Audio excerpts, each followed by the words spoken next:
আপনারা নায়িকাদের যারা পছন্দ করেন তারা খুব বলে, আবার দেখি 90% পোস্ট এদের নিয়ে লিখে। তা আমাদের যদি এত ভালো লাগে তাহলে আমাদের এত অশ্লীল কথাবার্তা লিখেন কেন? আমাদের কোনো প্রমাণ ছাড়াই আপনার এই সমস্ত অশালীন কথাবার্তা লিখেন। এই যে ফেসবুক, অনলাইন পোর্টাল, ইউটিউব যাই বলি না কেন, এটা বিশ্বে আসছে, আসার পরে উন্নতির চেয়ে অবনতি হচ্ছে আমাদের দেশে সবচেয়ে বেশি। এটা মিসইউজ হচ্ছে। এখন প্রতিনিয়ত এমন কিছু নিউজ হচ্ছে যে এই নায়িকার একটা ভিডিও ভাইরাল হইলো, এই নায়িকার এটা হইলো, এই ভিডিও পাওয়া গেছে।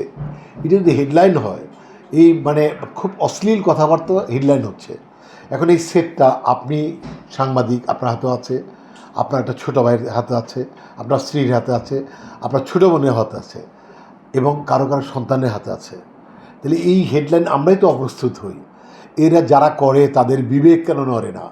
তাদের বিবেক কেন বলে না যে এটা যে আমি যে করছি দেশকে ধ্বংস করছি, সমাজকে ধ্বংস করছি?